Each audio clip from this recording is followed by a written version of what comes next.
बिस्मिल्लाहिर्रहमानिर्रहीम। अस्सलामुअलैकुम।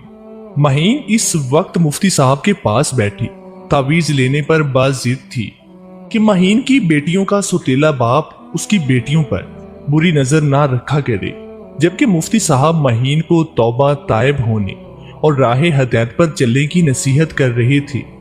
शोहर के तशद्दुद की वजह से महीन के दोनों बाजों की कलाइयों की हड्डियां टूटने के बाद खुद ही आड़ी तरछी जुड़ चुकी थी।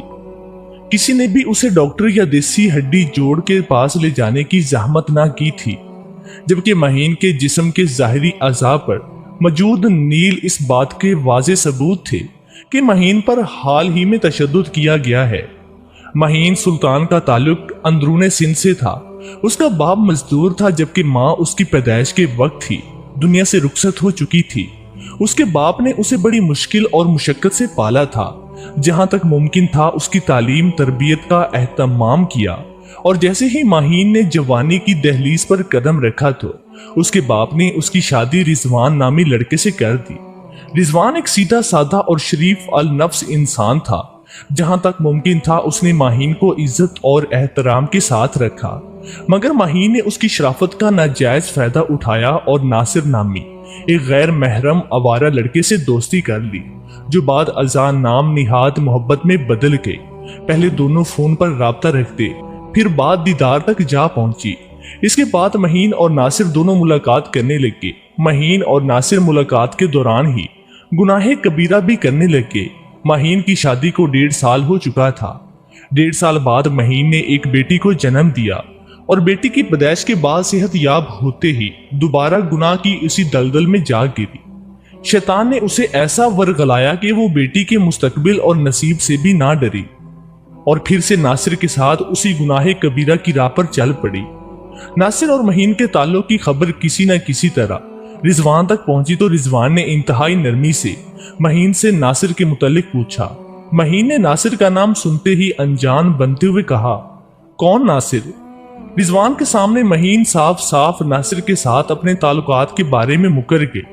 रिजवान ने भी महीन पर शक न किया और महीन की बात मानते हुए किस्सा खत्म कर दिया। इसी दौरान रिजवान और महीन की शादी को 4 साल गुजर चुके थे। महीन ने शादी के 4 साल बाद दूसरी बेटी को जन्म दिया। बेटी पैदा करने के बाद जैसे ही महीन सेहत याब हुई, नासिर से मेल मुलाकात शुरू की तो नासिर ने रिजवान को मोहब्बत की राह का कांटा करार देते हुए महीन से कहा कि रिजवान को किसी न किसी तरह बैरून मुल्क भेज दो, ताकि हमारी मुलाकात की राह में रुकावट ना रही। महीन ने नासिर की बात मान ली और रिजवान को बेटियों के मुस्तकबिल, जहेज, शादी, तालीम वगैरह के अखराजात से डरा कर बाहर जाने पर कायल करने लगी। रिजवान ने महीन की बात मान ली और लोगों से उधार पकड़कर वीजा लेने के बाद एक अरब मुल्क ओमान मस्कत में मजदूरी के लिए चला गया। जब रिजवान बाहर गया तो महीन खुलकर गुनाहे कबीरा करने लगी। यहाँ तक कि नासिर के कहने पर महीन ने अपने शोहर पर खुला का केस दायर कर दिया। दूसरी तरफ महीन का शोहर, जो बैरून मुल्क था, किसी भी अदालत में पेश नहीं हो सकता था, लिहाजा अदालत ने महीन के हक में फैसला सुना दिया।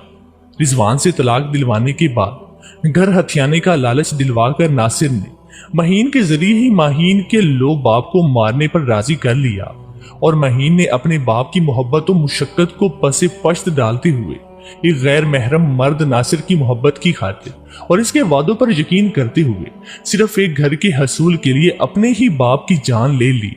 महीन के इस गुनाह पर भी पर्दा डाला रहा, और महीन बिना मजहब और शरई हदूद का ख्याल किए, बिना अपनी इद्दत पूरी किए, बिना निकाह किए नासिर के साथ जिस्मानी ताल्लुकात कायम करके रहने लगी।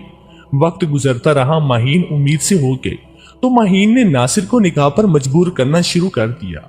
नासिर ने मजबूर होकर महीन से निकाह कर लिया, और एक बार महीन की तबीयत खराब होने पर उसे कोई दवा पिलाकर उसकी कोख में मौजूद बच्चे को मार दिया।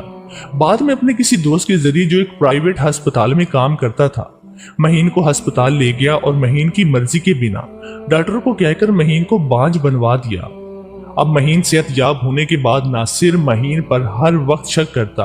वो छाती या दरवाजे पर मजबूरन जाती तो इसे जानवरों की तरह पीटता, यहाँ तक कि उसके जिस्म पर जख्म बन जाते। नासिर महीन की मासूम बेटियों पर भी तशद्दुद करने से बाज न आता।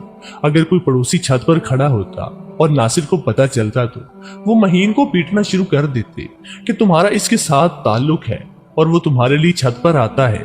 महीन उसको कस्में और कुरान उठाकर अपने किरदार का यकीन दिलाती, मगर वो पीटते हुए कहता, जो औरत शोहर के होते हुए गैर महरम से ताल्लुक रख सकती हो, गैर महरम की खातिर बाप की जान ले सकती हो, उस औरत पर कभी भरोसा नहीं कर सकता। महीन नासिर के हाथों पिटती रहती, तशद्दुद सहती रहती, यहाँ तक कि ये रोजमर्रा का मामूल बन जाता है। एक बार महीन अपनी छोटी बेटी जो सीढ़ियों की मदद से छत पर चढ़ गई थी उसे उतारने छत पर जाती है कि नासिर भी घर आ जाता है और महीन को छत पर जाकर बिना कोई दलील या बात उन्हें कपड़े धोने वाले डंडे से मारना शुरू कर देता है, यहाँ तक कि महीन की कलाई की हड्डी टूट जाती है। हड्डी टूटने के बाद नासिर उसे किसी डॉक्टर के पास लेकर नहीं जाता। हड्डी खुद ही वक्त गुजरने के साथ साथ आड़ी तिरछी जुड़ जाती है। अब वक्त गुजरता है, महीन की बेटियां जवान हो जाती हैं, तो नासिर महीन की बेटियों पर बुरी नजर रखना शुरू कर देता है। एक बार नासिर महीन की बड़ी बेटी की इज्जत लूटने की कोशिश करता है। महीन बेटी को बचाने पहुंचती है तो नासिर मार मार कर महीन के दूसरे बाजू की हड्डी भी तोड़ देता है और अब भी महीन को लेकर किसी डॉक्टर के पास नहीं जाता। यहाँ तक कि अब की बार भी वक्त गुजरने के साथ साथ हड्डी आड़ी तिरछी खुद ही जुड़ जाती है। कुछ अरसे कबल नासिर ने एक बार फिर महीन की बेटी की इज्जत पामाल करने की कोशिश की थी, मगर नाकाम हो गया तो महीन मुफ्ती साहब के पास तावीज लेने के लिए आई। मुफ्ती साहब ने महीन को कहा, अल्लाह ताला के सामने सर बसजूद होकर अपने गुनाहों की माफी मांगे और कोई भी मुनासिब वक्त देखकर बेटियों का निकाह कर दे। महीन तवीज पर ही बाजिद थी। मुफ्ती साहब ने महीन को तावीज दिया तो देखा महीन के जिस्म पर तशद्दुद की वजह से नील पड़े हुए थे, जो इस वक्त की वाज़ेह दलील थे कि कुछ घंटे पहले ही महीन को बदतरीन तशद्दुद का निशाना बनाया गया है।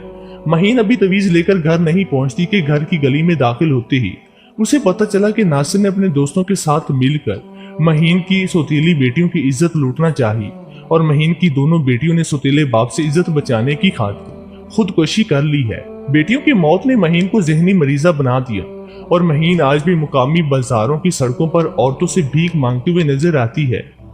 गो के महीन के हवास चले गए, मगर नासिर के जुल्म सहने के बाद हवास चले जाने के बावजूद भी महीन के दिल से कभी मर्दों का खौफ नहीं किया। इसलिए महीन आज भी सिर्फ औरतों से भीख मांगती है।